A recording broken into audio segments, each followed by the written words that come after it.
الحمدللہ رب العالمین والصلاة والسلام علی سید المرسلین اما بعد فاعوذ باللہ من الشیطان الرجیم بسم اللہ الرحمن الرحیم۔ ہماری کسی بھی ویڈیو میں کوئی بھی ایک لفظ بھی آپ ایسا نہ پائیں گے جو اللہ تعالیٰ کے حکم اور اس کے نبی اکرم صلی اللہ علیہ وآلہ وسلم کی تعلیمات سے ہٹ کر ہو۔ آپ سے گزارش ہے ہماری ویڈیوز کو آخر تک دھیان سے سنیں، یقیناً آپ کی زندگی بدل جائے گی۔ عمرو بن العاص نے اپنے ساتھی عبداللہ بن ابی ربیہ کو کہا، کل میں ان کے بارے میں ایسی چال چلوں گا جو ان کی جڑیں اکھیڑ کر رکھ دیں گی۔ عبداللہ نسبتاً رحم دل تھا۔ اس نے کہا کہ ایسی کوئی حرکت نہ کرنا جس سے ان کی جانیں خطرے میں پڑ جائیں، آخر وہ ہمارے قریبی رشتہ دار ہیں۔ لیکن عمرو بن العاص نے اپنے دل میں طے کر لیا کہ کل وہ پھر بادشاہ کے دربار میں حاضر ہو کر مسلمانوں کے بارے میں ایسی بات اسے بتائے گا جسے سن کر نجاشی ان پر غضبناک ہو کر انہیں عبرتناک سزا دے گا۔ دوسرے روز بادشاہ جب اپنے دربار میں اپنے تخت پر آ کر بیٹھا تو عمرو بن العاص نے آگے بڑھ کر اسے کہا، جہاں پناہ، یہ عیسیٰ بن مریم کے حق میں بڑی نازیبا باتیں کرتے ہیں، آپ انہیں بلا کر پوچھئے تاکہ آپ کو ان کے عقیدہ کا پتہ چل جائے۔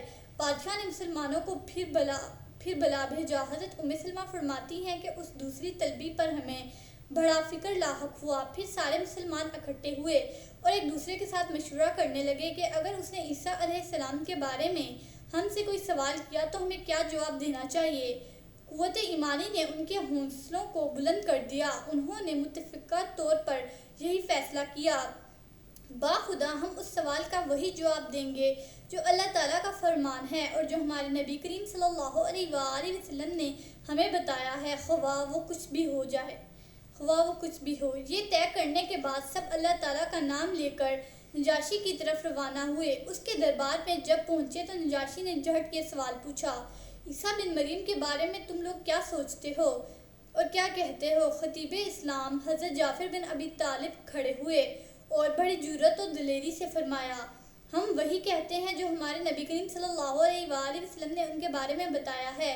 آپ اللہ کے بندے، اللہ کے رسول، اللہ کی روح اور اس کا کلمہ ہے جسے اللہ نے کنواری اور عبادت گزار مریم کے اندر ڈالا ہے۔ یہ سن کر نجاشی نے اپنے ہاتھ زمین پر مارا اور وہاں سے ایک تنکا اٹھایا اور کہا کہ باخدا جو تم نے حضرت عیسیٰ علیہ السلام کے بارے میں کہا ہے وہ اس تنکا کے برابر بھی اس سے زیادہ نہیں ہے۔ علامہ ابن کثیر نے یہاں مسند امام احمد کے حوالہ سے لکھا ہے کہ نجاشی نے مسلمانوں کو مخاطب کرتے ہوئے کہا، میں تمہیں خوش آمدید کہتا ہوں اور جس ہستی کے پاس سے تم آئے ہو اسے بھی مرحبا کہتا ہوں، اور میں گواہی دیتا ہوں کہ وہ اللہ تعالیٰ کے رسول ہیں۔ یہ وہی ہیں جن کا ذکر ہم انجیل میں پاتے ہیں، یہ وہی رسول ہیں جن کی آمد کا مسودہ عیسیٰ بن مریم نے دیا تھا۔ میرے ملک میں جہاں چاہو قیام کرو، خدا کی قسم اگر مجھے حکومت کی مجبوریاں نہ ہوتی تو میں حضور صلی اللہ علیہ وآلہ وسلم کی خدمت میں حاضر ہوتا اور حضور صلی اللہ علیہ وآلہ وسلم کا کفش بردار بنتا اور وضو کرانے کی سعادت حاصل کرتا۔ مسلمانوں کو کہا، تم جاؤ اور میرے ملک میں آرام سے رہو، جس نے تمہارے ساتھ بد کلامی کی میں اس پر تعاون لگاؤں گا۔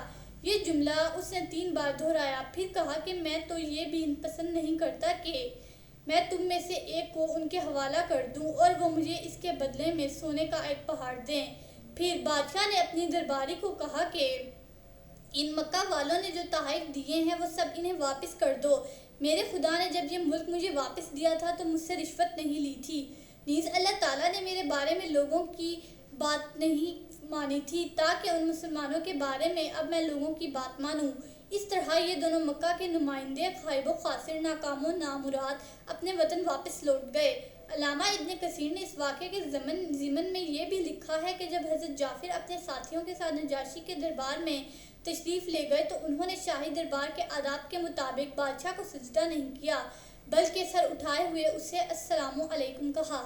بادشاہ نے ناراضگی کا اظہار کرتے ہوئے کہا کہ تم نے شاہی دربار کے آداب کے متعلق مجھے سجدہ کیوں نہیں کیا؟ تو حضرت جعفر نے جواب دیا، ہم اللہ کے بغیر اور کسی کو سجدہ نہیں کیا کرتے اور ہمارے رسول کریم صلی اللہ علیہ وآلہ وسلم نے ہمیں بتایا ہے کہ اہل جنت جب ایک دوسرے سے ملاقات کرتے ہیں تو وہ اس طرح ایک دوسرے کو سلام کہتے ہیں، ہم بھی آپس میں ایک دوسرے کو انہی الفاظ سے سلام کہتے ہیں اور انہی الفاظ سے ہم نے آپ کی خدمت میں سلام پیش کیا۔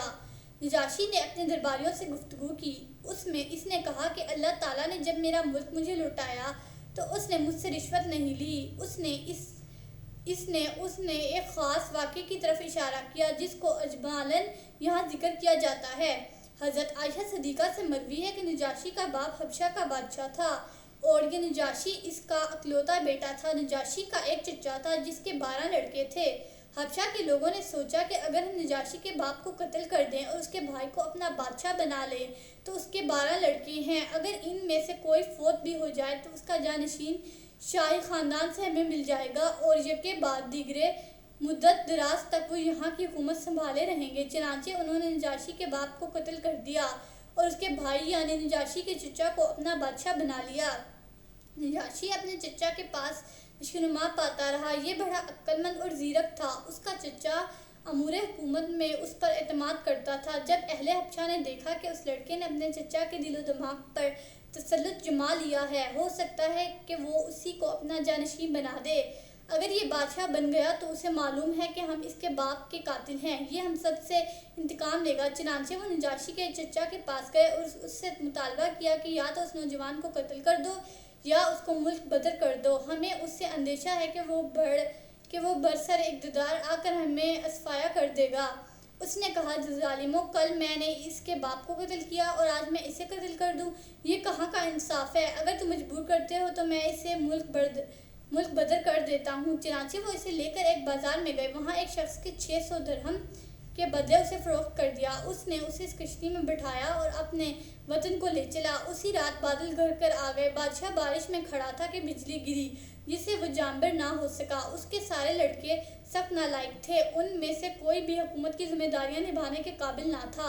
اب حبشہ والے بڑے فکر مند ہوئے کہ وہ کس کو اپنا بادشاہ بنائیں۔ یہی طے پایا کہ نجاشی جس کو انہوں نے فروخت کیا ہے اس کو تلاش کیا جائے اور اس کو اپنا حکمران بنایا جائے۔ چنانچہ اس تاجر کی تلاش میں وہ نکلے۔ کوشش بسیار کے بعد وہ تاجر انہیں مل گیا۔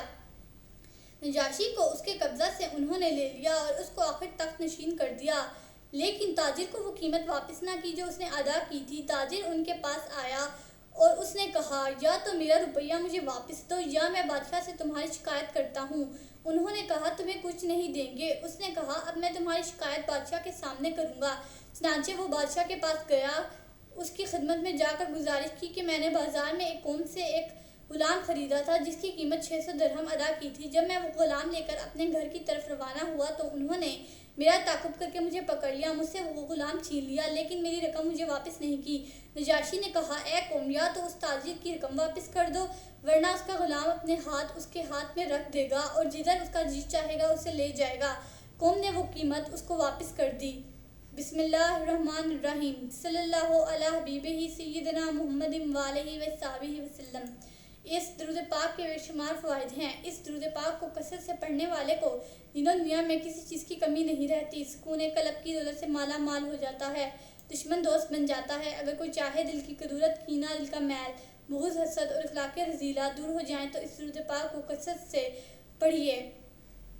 سیرت النبی صلی اللہ علیہ وآلہ وسلم کا یہ سلسلہ جاری رہے گا۔ آپ لوگوں سے گزارش ہے ہماری ویڈیوز کو دیکھتے رہیے۔ اللہ تعالی ہمارا اور آپ کا حامی و ناصر ہو۔ شکریہ۔